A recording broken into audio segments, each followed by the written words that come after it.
우리가 신구약 성경을 읽어보면은 안식일 문제만큼 큰 논란을 불러일으킨 이슈가 별로 없습니다. 그것은 무엇을 의미하느냐 하면은 우리의 신앙생활과 인간생활에 있어서 이 안식일을 지키는 것이 얼마나 중요하다고 하는 것을 의미하는 것입니다. 하나님께서는 모세를 통해서 이스라엘 백성들에게 십계명을 주시었습니다. 이 십계명은 이스라엘 백성들이 살아야 할 삶의 프린시플, 원리였고 규범이 되었습니다. 근데 흔히 이 십계명을 크게 둘로 나누어 볼 수 있다고 말합니다. 하나는 1계명에서 제4계명까지로서 하나님에 관한 계명이고, 두 번째 부분은 5계명에서 10계명에 이르는 인간에 대한 계명이라 이렇게 말하고 있습니다. 그러나 우리가 십계명을 좀 더 깊이 연구해 보면은 그것이 정확하지 않다고 말할 수 있습니다. 오히려 제4계명이 하나님에 관한 계명과 인간들에 대한 계명 사이에 끼어 있는 것을 볼 수 있습니다. 다른 말로 설명해서 이 제4계명은 하나님에 대한 계명들과 인간들에 대한 계명들 사이에서 교량적인 역할을 하고 있는 것을 알 수 있습니다.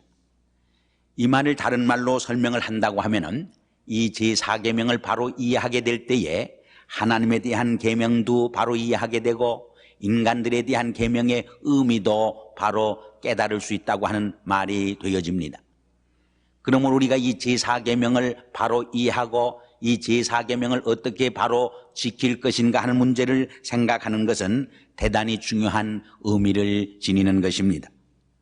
출애굽기 20장 8절에 보면은 안식일을 기억하여 그날을 거룩하게 지키라 이렇게 명령하셨습니다. 먼저 이 날을 기억하라고 말씀합니다. 여기 기억한다고 하는 말에 강조점이 있음을 우리는 명심해야 합니다. 이 날을 기억한다고 하는 말은 하나님께서 이 안식일을 주신 원래의 의미와 목적이 무엇인가를 생각해야 한다 하는 말입니다. 그럼 하나님께서 우리 인간들에게 왜 이 안식일의 계명을 주셨는가?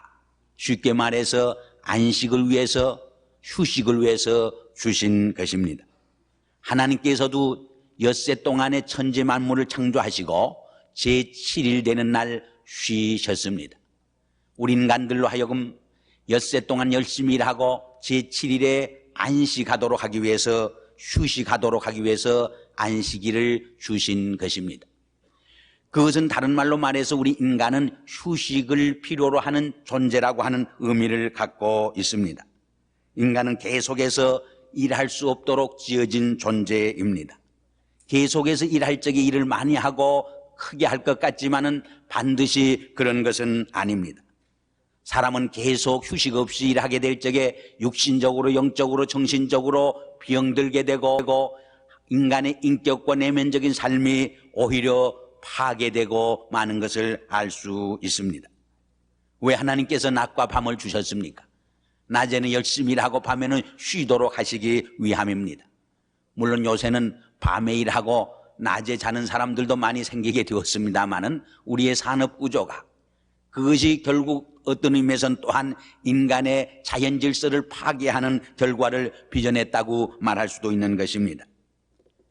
경찰에서 죄수들을 고문하고 신문할 때 제일 어려운 고문과 신문이 무엇이냐? 수사관들이 계속 교대해서 3, 4일 동안 혹은 일주일 동안 죄수들을 잠을 자지 못하게 신문하는 것이 가장 어려운 신문이라고 말합니다. 왜냐하면 우리 인간은 잠을 자지 못하게 될 적에 정신이 돌고 맙니다. 정신이 지탱을 할 수 없게 되어지는 것입니다. 그러나 우리가 아무리 어렵고 힘든 피곤한 일을 했을지라도 한숨 자고 나면은 정신이 새로워지고 우리의 심신이 깨끗이 맑아지는 것을 우리는 수없이 경험을 합니다. 그 휴식 속에서, 쉼 속에서 새로운 삶의 용기와 힘을 충전받게 되는 것을 우리는 체험합니다. 휴식이 저처럼 중요한 것입니다. 휴식은 단순히 일하지 않고 노는 것 이상의 의미를 지니고 있습니다. 흔히 리크레이션 하면은 오락, 놀이라는 뜻이 있습니다. 그러나 그 글자는 recreation, 재창조라고 하는 의미를 또한 담고 있습니다. 휴식은 단순히 시간 낭비가 아닙니다. 내일을 위한 준비의 시간이요, 오히려 우리의 삶 속에 재창조를 불러일으키는 중요한 시간임을 우리는 기억을 해야 합니다. 그런데 현대인은 이 휴식을 쉼을 취하지 못하고 살아가는 것을 봅니다. 그 이유는 너무 실용주의 철학 사상에 영향을 받아서 조금만 쉬어도 노는 것 같고 비생산적인 일을 하는 것 같고 손해보는 것 같아서 참된 휴식을 우리의 삶 속에서 취하지 못함으로 정신적으로 인격적으로 오히려 왜곡되고 병들고 있는 모습을 우리는 볼 수 있는 것입니다. 한 걸음 더 나아가 많은 사람들이 밤에 자든 낮에 자든 휴식이 없으면 살 수 없는 줄 알면서도 우리의 영혼이 일주일에 하루를 쉬지 않을 적에 영적으로 병들고 죽게 된다고 하는 것을 곧잘 망각하고 살아가는 것을 볼 수 있습니다. 출애굽기 31장 12절 이하에 보면 아주 무서운 말씀이 경고되고 있습니다. 무릇 그날에 일하는 자는 그 백성 중에서 그 생명이 끊어지리라 했습니다. 무릇 그날에 일하는 자는 그 백성 중에서 그 생명이 끊어지리라. 얼마나 무서운 말입니까? 우리가 우리의 삶 속에서 안식일을 기억하지 못하고 일만 하게 될 적에 우리의 백성 중에서 생명들이 끊어지게 되는 자멸의 무서운 결과가 올 것을 말씀한 것입니다. 전에 탄광에서 나귀를 가지고 일을 하던 때 이야기입니다.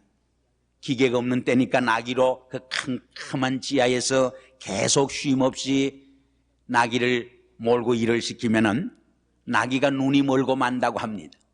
그래서 일주일에 하루쯤은 쉬게 해야 나귀가 눈이 멀지 않는다는 이야기를 들은 적이 있습니다. 우리 인간의 삶도 꼭 마찬가지입니다. 우리가 안식일 없이 계속 일만 하게 될 적에 우리의 영적 눈이 멀게 됩니다. 우리의 영안이 심령의 눈이 멀게 되어 버리는 것입니다. 그런데 한 가지 우리가 명심해야 할 중요한 교훈이 있습니다. 엿새 동안에 힘써 열심히 최선을 다해서 일한 후에 이 하루를 하나님 앞에 예배드리며 쉬라고 한 것입니다. 그러므로 이 날을 지킬 수 있는 사람은 어떤 사람이냐? 엿새 동안 하나님께서 주신 건강 속에서 자기에게 맡겨주신 사명을 위해서, 직분을 위해서 충성을 다해서, 헌신을 다해서 열심히 일한 사람만이 이날의 의미를 바로 깨닫고 지킬 수 있게 된다고 하는 것을 우리에게 말씀해 주시는 것입니다. 하나님께서도 엿새 동안에 천지 만물을 창조하신 후 일에 되는 날 쉬셨다고 했습니다. 우리가 일을 해보면은 일을 하다가 완성하지 못하고 중단하면은 참된 쉼이 이루어지지 않습니다. 뭔가 마음에 깨름직해서 오히려 마음이 불안해서 도무지 쉼이 이루어지지 않습니다. 우리의 맡겨진 일을 완성했을 적에, 그것을 다 감당했을 적에 우리에게 참된 쉼이 찾아오는 것을 우리는 알 수 있습니다. 그러나 이날을 기억한다는 말에는 그 이상의 중요한 뜻이 담겨져 있습니다. 이날을 정성스럽게 마음의 준비를 가지고 맞이해야 할 것을 의미하는 말입니다. 많은 사람들이 너무 분주한 일상생활에 쫓기어서 이 안식일을 준비하지 못하고 정성껏 마음의 준비를 하지 못하고 맞이할 때가 얼마나 많이 있습니까? 제가 말씀드리려고 하는 것은 우리가 너무 분주하게 세상 일에 도취해서 살다 보면은 안식일을 기억하지 못하고 맞이할 때가 얼마나 많이 있습니까? 우리가 안식일을 정성껏 예비하지 못하고 맞이하게 될 때 그만큼 우리의 신앙생활이 회의해지는 것이고, 우리의 신앙생활이 회의해질 적에 그만큼 하나님과의 관계가 멀어지고 소원되며, 그럴 적에 신앙 안에서 약속된 하나님의 축복을, 영적 축복을 상실하게 되어지는 것입니다. 그러나 또한 많은 분들이 이 날을 기다립니다. 이 날을 예비합니다. 이 날을 사모하면서 이 날을 맞이합니다. 안식일을 맞이할 적에 좋은 옷, 깨끗한 옷, 새 옷을 갈아입고 정성껏 예물을 준비해서 시간에 늦지 않게, 오늘처럼 이렇게 1시간 썸머 타임이 빨라졌는데도 정성껏 주님 앞에 나와서 제단을 쌓는 것을 볼 적에 얼마나 하나님 보시기에도 아름다운 일인지 알 수 없습니다. 이렇게 정성껏 기억하며 안식일을 지켜야 할 것을 우리에게 말합니다. 그러나 한 걸음 더 나아가서 이날을 거룩하게 지켜야 한다고 말합니다. 여기 거룩하다고 하는 말이 구별한다는 뜻인데 신구약 성경에 800번 기록되어 있습니다. 이 말은 다른 엿새 동안의 생활과 이날을 구별시켜서 살아야 한다는 말입니다. 엿새 동안은 자기 자신만을 위해서 이기적으로 살았지만은 이 하루만은 하나님을 위해서, 이웃을 위해서, 영적 자신의 성장을 위해서 살아야 하고 바쳐져야 한다는 말입니다. 그래서 우리 장로교 예배 모범에 보면은 이날은 예배 드리는 것과 선한 일을 행하는 것 외에는 하지 말라고 금한 것을 우리는 읽을 수 있습니다. 우리가 엿새 동안에는 세상적인 것, 육신적인 것 혹은 물질적인 것만을 위해서 살았지만은 이 일에 되는 하루만은 하나님을 위해서 바치고 헌신되어져야 할 줄 아는 것입니다. 인간은 땅만 바라다 보면은 우리의 삶이 천해지고 저속해집니다. 세속적이 됩니다. 그러므로 우리는 종종 하늘을 쳐다봐야 합니다.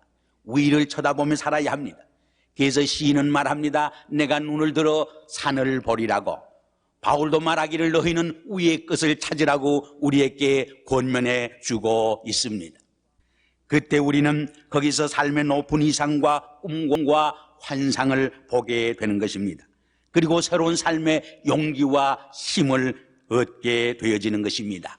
세상을 이기고 자신을 이기고 주의를 이기고 사탄을 이길 수 있는 영적인 능력을 우리가 부여받을 수 있게 되는 것입니다. 하나님께서 이 날을 주신 것은 단순히 쉬게 하시기 위함이 아닙니다. 그 이상으로 이러한 영적인 부흥과 영적인 각성과 영적인 성장을 위해서 주신 거룩한 날임을 우리는 기억해야 할 것입니다. 어떻게 하나님과의 올바른 관계성 속에서 인간답게 살며 하나님의 뜻을 추구하면서 하나님의 섭리를 성취하면서 내가 살아갈 수 있는가, 이것을 깊이 묵상하고 생각하면서 살도록 이 날을 우리에게 주셨다고 하는 의미인 것입니다. 그런데 예수님 당시 유대인들은 이러한 안식일의 참된 의미를 망각하고 너무 문자적으로 이 뜻을 생각했습니다. 그래서 문자적으로 너무 얽매여서 일하지 않는 것에만 집착을 했던 것입니다. 그러는 동안 이날의 가장 중요한 참된 정신을 상실하고 말았던 것입니다. 이러한 율법주의자들과 예수님이 궁극적으로 충돌을 할 수밖에 없었습니다. 오늘 본문에 보면 어느 날 예수님이 제자들과 더불어 밀밭 사이를 지나가다가 제자들이 시장했는지 안식일날 밀 이삭을 잘라서 먹게 되었습니다. 일로 인해서 유대율법주의자들과 예수님 혹은 예수님 제자들 사이에 큰 충돌이 생기게 된 것입니다. 밀이삭을 잘라 먹는 것이 그 당시 죄가 된 것은 아닙니다. 그러나 안식일날 밀이삭을 잘라 먹는 것은 큰 율법에 저속되는 것이었습니다. 왜냐하면 성경에 보면 안식일에 일을 하지 말라고 기록해 주었기 때문입니다. 그러나 성경에는 구체적으로 어떻게 일하지 말라고 하는 세부적인 이야기는 우리에게 들려주지 않습니다. 그래서 유대율법주의자들은 일하지 않는 종목을 다시 해석을 해서 39가지 종목으로 세분했던 것입니다. 거기 보면은 수확하는 일이나 음식을 만들어 먹는 일이나 짐을 운반하는 일이나 음식을 위해서 멀리 여행하는 것이 다 금지되어 있었습니다. 그러나 문제는 다시 여행을 한다고 할 적에 몇 발자국 이상 가는 것이 여행이 되고 짐을 든다고 했을 적에 얼마만큼의 무게를 드는 것이 짐이 되느냐 하는 문제가 생겨서 그것을 다시 규정을 하게 된 것입니다. 거기 보면은 무화과 송이, 마른 무화과 송이 2개 정도 무게를 들면은 이상의 무게를 들면 짐이 된다, 그렇게 기록을 했습니다. 심지어 이들은 이날에 문자적으로만 안식일을 지키기 위해서 일을 하지 않았기 때문에 죽음을 선택할지언정 손을 까딱하지 않았습니다. 그래서 유대인의 역사를 보면은 마카비라고 하는 사람이 로마에 대항해서 독립운동을 일으켰습니다. 근데 그들이 싸우다가 광야의 어느 큰 굴에 숨게 되었습니다. 근데 로마 군병들이 안식일 날 그들을 공격했습니다. 그들이 저항해서 살 수 있었지만은 안식일이었기 때문에 그들은 고스란히 죽음을 선택한 것입니다. 본페가 예루살렘을 공격하고 함락시킬 때도 마찬가지였습니다. 안식일 날 성 밖에서 뚝을 쌓아서 공격했기 때문에 그들은 손을 하나 까딱하지 아니하고 멸망을 당하고 만 것입니다. 이것은 마치 여호와의 증인들이 죽어가는 환자에게 수혈을 금지하는 것과 같은 어리석음이라고 말하지 않을 수 없는 것입니다. 이렇게 너무 문자적으로만 해석하려고 한 그들에게 있어서 예수님이 안식일 날 제자들이 미리 삭을 잘라먹은 것은 문제가 되지 않을 수 없었던 것입니다. 왜냐하면 밀 이삭을 자른 것은 수학의 죄가 되었고, 손으로 그것을 비빈 것은 타작하는 죄를 범한 것이고, 알곡과 쭉정이를 가린 것은 키질한 죄를 범한 것이고, 그것을 먹은 것은 음식을 해먹은 죄를 범하는 결과가 되었기 때문입니다. 이러한 그들의 송사에 대해서 그럼 예수님은 무엇이라고 답변을 해 주셨습니까? 세 가지로 답변해 주신 것을 우리는 본문에서 읽을 수 있습니다. 하나는 사무엘상 21장에 보면은 다윗과 그 부하들이 참 시장에 있을 적에 하나님의 성전에 들어가서 제사장만 먹는 진설병을 먹은 사실이 있습니다. 두 번째로는 제사장들은 주일 안식일에 오히려 더 많은 일을 하지만은 율법으로 그것이 저촉되어 죄가 되어지는 것은 아니었습니다.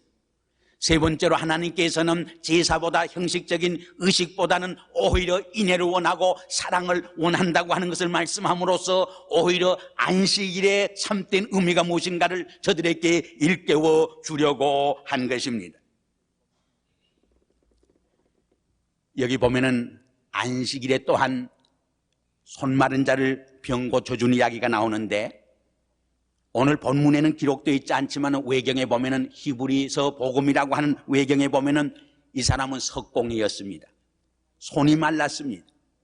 그래서 예수님을 향하여서 내 손을 회복시켜 주시사 빌어먹는 수치를 당하지 않게 해소서 이렇게 요청을 하고 간구했다는 이야기가 나옵니다. 그래서 예수님은 그의 손 마른 것을 고쳐주어서 그에게 건강을 회복시켜주고 그러하여금 한 인간으로서 새로운 삶의 비전과 꿈을 가지고 자기의 사명을 위해 힘차게 살아갈 수 있도록 그를 축복해 주시게 된 것을 우리는 여기서 볼 수 있습니다. 그러나 서기관들은 이것을 또한 흠잡고 트집을 잡게 되었습니다. 그들은 이 불쌍한 사람에게 어떻게 우리가 사랑을 베풀고 선을 행할 수 있겠는가 하는 문제를 제기하기보다는 이렇게 안식일에 환자를 고쳐준 예수님을 향하여서, 예수님의 제자들을 향하여서 트집을 잡고 송사하고 시비하는 일을 저지르게 된 것입니다. 이것은 그들이 너무 안식일을 지키는 일을 문자적으로 이해하고 해석했기 때문에 하나님께서 안식일을 주신 가장 귀한 본래적인 의미와 목적을 상실하고 오히려 안식일에 인간을 비끄러매는 무서운 죄를 범하게 한 것입니다. 이러한 그들을 향하여서 안식일에 오히려 선을 행하고 안식일에 오히려 주인 예수 그리스도라고 선포한 예수님의 선언은 굉장히 혁명적인 선언이 아닐 수 없었던 것입니다. 이렇게 시비를 거는 그들에게 예수님이 뭐라고 말합니까? 만일 양이 구렁이에 빠졌다고 하면은 그에게 음식을 주는 것이 가하지 않느냐고. 그 당시 유대인의 율법이 그렇게 엄했지만은 양이 안식일에 구렁이에 빠졌을 때 음식을 주는 것은 죄로 간주하지 않았습니다. 그렇다고 하면 양보다 더 귀한 한 인간의 영혼과 생명과 육신을 치료해주고 건져주는 것이 어떻게 죄가 될 수 있느냐고 반문하고 있는 것입니다. 이렇게 예수님은 안식일에 대한 새로운 해석을 가해 주시었습니다. 안식일의 참된 의미와 목적이 무엇인가를 우리에게 가르쳐 주었습니다. 오히려 안식이라고 하는 이름하에 인간을 율법으로 비끄러매고 오히려 노예로 만들고 있는 그들을 향하여서 안식일을 통해서 생명이 하나님과의 관계 속에서 치유되고 새로워지고 새 생명을 얻게 되는데 가장 중요한 목적이 있음을 일깨워 주시게 된 것입니다. 마지막으로 그러면 안식일과 주일의 관계가 무엇이고 이 안식일을 지키는 자의 축복이 무엇인가를 말씀드림으로 제 말씀을 끝내려고 합니다. 유대인들은 구약에서 제7일 되는 안식일을 지켰습니다. 그러나 우리 기독교에서는 차차차차 안식일을 주일로 대체하게 된 것입니다. 십자가로. 그래서 우리가 예수님의 공간 복음을 읽어보면은 예수님이 십자가의 금요일 날 죽으시고 부활한 날이 주일이었습니다. 다시 성령 강림한 날도 오순절 성령 강림일도 주일이었습니다. 뿐만 아니라 사도 요한이 pat모섬에서 주의 계시와 환상을 받고 계시록을 쓰게 된 것도 주일날이었습니다. 사도행전 20장과 고린도전서 16장 2절 읽어보면 주의 첫날에 초대교회가 집회를 했고 모였고 하나님 앞에 예물을 드리고 제단을 쌓은 것을 쉽게 발견할 수 있습니다. 이래서 초대교회는 차차차차 안식일에서 주의 날로 옮겨졌던 것을 우리는 성경을 통해서 읽을 수 있습니다. 그러기에 우리 교회에서는 이 안식일 대신에 주일을 지키고 있습니다. 물론 지금도 안식교회나 유대교회에서는 안식일을 지키는 것이 더 구약적인 성서적 견해라고 주장하기도 합니다. 그러나 우리 신교적 입장에서 보면은 오히려 주의 날을 지키는 것이 주님을 중심으로 한 주의 주인이 된, 주일의 주인이 된, 안식일의 주인이 된 주님을 경배하고 예배 드리는 것이 된다고 보고 있습니다. 그럼 이 안식일을 지키는 자에게 주시는 축복이 무엇인가? 첫째로 시편 92편을 읽어보면은 이날에 영육간에 건강의 축복을 주시겠다고 약속을 합니다. 이 시편 92편은